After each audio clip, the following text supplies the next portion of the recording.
Assalamualaikum warahmatullahi taala wabarakatuh. Bertemu lagi kita untuk pelajaran kita pada hari ini, iaitu Pendidikan Agama Islam bersama saya Ustazah Nur Syahidah untuk tajuk Jawi. Hari ini kita nak fokus kepada Hamzah 3/4. Sama-sama sebut dengan Ustazah, Hamzah 3/4. Jom kita belajar sama-sama. Okey anak-anak, sebelum kita pergi lebih lanjut lagi, jom kita kenali apa dia 3/4 itu. Ustazah bagi contoh sebatang kayu. Okey, daripada sebatang kayu ini, bagaimana kita nak jadikan dia kepada 3/4 bahagian? Caranya ialah dengan kita mengasingkan batang yang satu tadi kepada 4 bahagian. Bahagian pertama, bahagian kedua, bahagian ketiga dan bahagian keempat. Okey, pastikan kita potong sama rata daripada sebatang kayu itu tadi. Okey, yang kita perlukan hanya 3 bahagian ini sahaja. Jadilah ia 3/4. Okey, anak-anak kalau dah faham tentang 3/4, jom kita pergi kepada yang seterusnya. Baiklah, seterusnya kita pergi kepada pengertian Hamzah 3/4 itu sendiri. Baik, jom kita tengok sama-sama. Yang pertama ialah kedudukan Hamzah berada pada ketinggian 3/4 daripada huruf alif. Itu yang dinamakan sebagai Hamzah 3/4. Macam mana kita nak tulis? Sama seperti tadi, kita bahagikan kepada 4 bahagian. Lepas tu kita masukkan huruf alif. Kemudian Hamzah itu duduk di mana? Hamzah itu duduk di sini. Ya, 3/4 daripada huruf alif. Tidak duduk di tengah-tengah, tidak duduk di bawah, tidak duduk di atas. Dia duduk dekat 3/4. Okey, boleh faham? Okey, yang seterusnya ialah saiz dia sama sahaja dengan Hamzah yang lain. Tak duduk di atas. Kalau duduk dekat bawah pun, Hamzah dia tak adalah besar, Hamzah dia tak adalah kecil. Sama sahaja saiznya. Okey, yang seterusnya ialah dia tidak digunakan di dalam kata pinjaman bahasa Arab. Sama sekali tidak. Tak akan ada dalam bahasa Arab Hamzah 3/4. Hamzah untuk bahasa Arab nanti kita belajar. Okey anak-anak, kalau dah faham tentang Hamzah 3/4, jom kita pergi ke muka surat yang seterusnya. Baik anak-anak, kita pergi pula kepada bentuk Hamzah 3/4. Seperti mana muka surat yang sebelum ini, Ustazah dah tunjukkan bagaimana bentuk Hamzah 3/4 itu sendiri. Okey, baik. Tak apa. Kita buat sama-sama macam mana cara yang betul untuk buat bentuk Hamzah 3/4. Bahagikan kita punya bahagian ini kepada 4 bahagian. Kemudian kita masukkan huruf alif. Kenapa kita masukkan huruf alif anak-anak? Kerana huruf alif dia paling tinggi dalam banyak-banyak huruf. Jadi ini sebagai indikator untuk kita tentukan di mana letaknya Hamzah 3/4. Jom kita letak. Dekat mana agaknya kita nak letak huruf Hamzah? Ya, di situ anak-anak. Kalau kita letak di situ, itulah namanya 3/4 daripada ruangan ini, daripada alif ini. Jadi dia dinamakan sebagai Hamzah 3/4. Okey, kalau letak kat situ nama dia Hamzah 3/4. Okey anak-anak, jom kita pergi kepada gambaran di dalam buku tulis. Di dalam buku tulis tak sama macam Ustazah terang ni. Sebab ni Ustazah ambil ruang yang banyak. Jadi dalam buku tulis ruangan dia kecil sahaja. Tapi caranya tulis macam mana? Jom mula-mula sekali. Okey, kita akan jumpa satu garisan macam ni. Betul tak? Dalam buku tulis ada garisan. Okey, dalam garisan itu, dekat atas garisan itu, kita akan tulis macam ni. Alif, Hamzah tu lebih kurang bawah sikit daripada garisan atas tu kan. Jadi kita akan nampak 3/4 daripada garisan ni, daripada ruangan ini. Jadi siapa yang buat macam ni, barulah namanya sebagai Hamzah 3/4. Okey, siapa buat macam ni? Jawapan dia betul. Okey, kesalahan-kesalahan yang selalu saya dapati di dalam buku tulis anda ialah macam ni. Dia tulis macam ni. Apabila tulis macam ni, ini namanya setengah ataupun 1/2 daripada bahagian ini. Dia tidak lagi 3/4. Jadi siapa yang buat macam ni? Jawapan dia ialah salah kedudukan Hamzahnya. Jadi biasakan anak-anak buat perkara yang betul, yang seperti Ustazah ajar. Kalau dah pandai, kalau dah boleh, jom kita pergi kepada muka surat yang seterusnya. Baik anak-anak, kita pergi pula kepada kumpulan Hamzah 3/4. Awak semua boleh tengok di dalam buku teks muka surat 60 sebagai rujukan. Baik, kita pergi kepada kumpulan yang pertama. Apa dia kumpulan yang pertama? Kumpulan yang pertama ialah perkataan berimbuhan an dan i.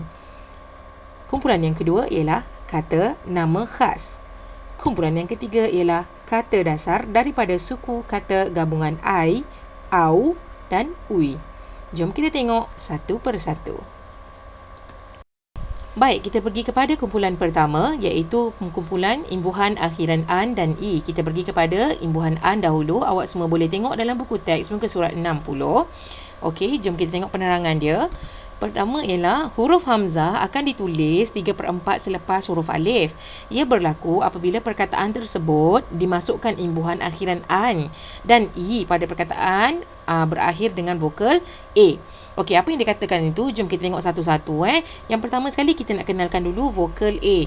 Vokal A itu terdapat pada perkataan kata. Okey, kata. Apabila kita tambah imbuhan akhiran pada kata, dia akan jadi perkataan. Ataupun kataan. Tak ada perkataan-kataan. Kita tambah jadi perkataan. Okey, dengan ada benda macam ni, ada tambahan an dekat belakang perkataan, kita kena tulis hamzah pada kedudukan 3/4. Ya, anak-anak, kita kena tulis hamzah pada kedudukan 3/4. Banyak lagi perkataan lain, contoh seperti kejayaan, tajaan, apa sahaja yang berakhir dengan vokal A, dia akan tambah imbuhan akhiran an. Jom kita tengok lagi, apakah contoh-contohnya? Okey, contoh yang kedua ialah baca. Bila tambah an dekat belakang, dia akan jadi bacaan. Jadi kita kena letak hamzah 3/4. Jadi macam tu. Okey, baik. Seterusnya, apa lagi contohnya?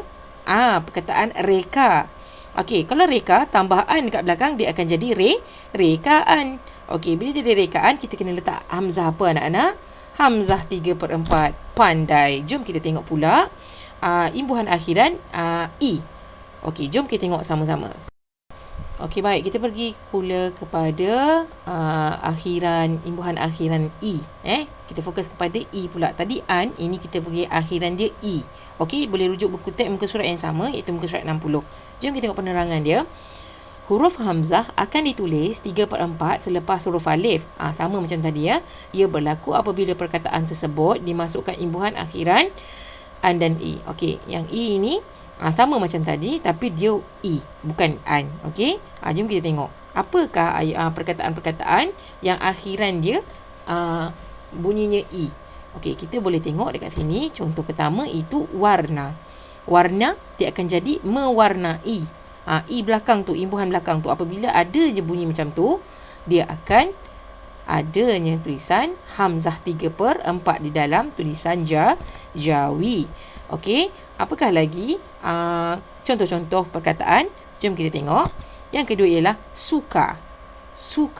Okey, ataupun kita tambah, dia takkan jadi sukaan, dia akan jadi disukai. Okey, bila disukai, dia akan gunakan hamzah 3/4 seperti yang Ustazah buat ni. Okey, boleh nampak anak-anak? Okey, contoh yang seterusnya ialah lalu. Okey, lalu. Dia tak akan jadi melaluan. Salah. Dia akan jadi melalui. So, dia apabila guna melalui imbuhan akhiran, dia akan jadi seperti itu. Hamzah 3/4.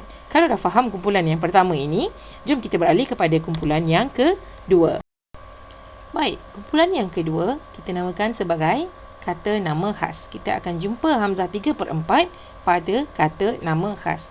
Okey, jom kita tengok sama-sama apa penerangan tentang kata nama khas ini. Hamzah ditulis pada awal perkataan. Kita tulis kat awal, dekat depan sekali ya. Kita tak tulis macam tadi dekat belakang. Okey. Dia khusus untuk nama orang Cina. Selain daripada nama-nama Cina, adalah tidak boleh dituliskan hamzah di awal perkataan. Okey, ini adalah nama Cina. Yang kita nak belajar kejap lagi ni. Okey, apakah nama Cina yang paling glamour guna huruf hamzah 3/4 ini? Jom kita tengok satu persatu. Okey, yang pertama kita bunyikan dia eng. Sama-sama sebut dengan Ustazah, eng. Okey, macam mana kita nak eja eng dalam tulisan Jawi? Macam ni anak-anak, hamzah tu 3/4 daripada ruangan tu. Okey, sebelahnya huruf nga. Jadi ejaan dia eng. Macam mana bunyi dia? Eng. Sekali lagi, eng. Yang kedua ialah ong. Sebut sama-sama, ong. Macam mana ejaan dia? Hamzah 3/4 di depan sekali, waw dan nga. Dia akan bunyi ong.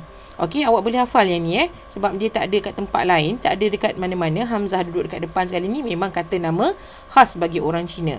Yang seterusnya ialah eng. Okey, eng. Macam mana ejaan dia? Hamzah perlu letak di depan 3/4. Lepas tu kita eja y pula. Ya, nga. Okey, dia akan jadi eng. Okey, sama-sama anak-anak. Kalau dah mahir tentang dua kumpulan ini, kita pergi kepada kumpulan yang terakhir, iaitu kumpulan ketiga. Jom kita pergi sama-sama. Okey, kita pergi kepada kumpulan yang terakhir, iaitu kumpulan kata dasar daripada suku kata gabungan au, ai dan ui. Okey, au boleh rujuk juga dalam buku teks muka surat 60. Okey, mari kita tengok penerangan dia sama-sama. Okey, apa penerangan tentang perkara ni, tentang kumpulan ni? Mari kita baca sama-sama. Hamzah ditulis di tengah perkataan adalah khusus untuk perkataan yang mengandungi suku kata gabungan au, ai dan ui. Okey, baik. Kalau awak perasan tadi, kalau kita pergi kepada kumpulan pertama, Hamzah 3/4-nya tulis di bahagian mana? Hamzah dia tulis dekat bahagian belakang. Okey, lepas tu kita pergi pada kumpulan kedua, iaitu kata nama khas. Hamzahnya ditulis pada awal perkataan. Okey, yang ini pula kita ditulis Hamzah di tengah-tengah perkataan. Macam mana tu Ustazah? Meh kita tengok sama-sama. Okey, meh kita sebut sama-sama suku kata gabungan ni. Suku kata gabungan pertama iaitu au. Sebut sama-sama au. Kedua ialah ai. Yang terakhir ialah ui. Yang terakhir ialah ui. Okey, jom kita tengok contoh perkataan-perkataan daripada suku kata gabungan ini. Okey, yang pertama ialah laut. Yang kedua ialah jauh. Alamak, Hamzah Ustazah dah keluar dahulu. Tak apa. Jom kita tengok macam mana kita nak tulis Hamzah 3/4 pada perkataan-perkataan yang begini. Okey, jom. Tulisannya ialah begini. Okey, tengok dia duduk dekat tengah-tengah. Jadi Hamzahnya berada dekat tengah-tengah, dekat tengah-tengah perkataan, bukan tengah-tengah garisan tu, tengah-tengah perkataan. Jadi kita tetap tulis pada 3/4 perkataan. Okey. Okey, jom kita tengok kepada contoh ai pula. Okey, ai, senang. Air. Okey, air. Okey, yang kedua ialah paip. Banyak lagi contoh-contoh lain. Tapi kita fokus yang ni dulu. Air, paip. Macam mana kita nak tulis? Sama juga macam tadi. Hamzah dia 3/4. Bawah sikit lah ni. Hamzah Ustazah ni tertinggi sikit ni. Tak apa, bawah sikit. Hamzah dia mestilah 3/4. Baik, yang seterusnya ialah ui. Okey, apa yang perkataan contohnya? Perkataan contohnya ialah duit. Duit dan buih. Buih. Tahu buih? Buih. Bubble tu. Okey, buih. Atau dan duit. Okey, macam mana cara kita nak tulis? Caranya ialah begitu. Hamzahnya tulis pada kedudukan 3/4 ruangan itu. 3/4 ruangan atas dan bawah. 3/4. Okey, jadinya ini sahaja 3 kumpulan yang untuk mudahkan kita nak letakkan Hamzah itu pada kedudukan 3/4. Okey, sekiranya anda sudah faham, anda dah faham tentang penerangan Ustazah tentang Hamzah 3/4 ini.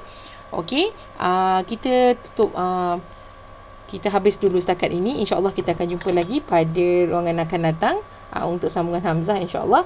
Okey, selamat belajar di rumah. Assalamualaikum warahmatullahi taala wabarakatuh.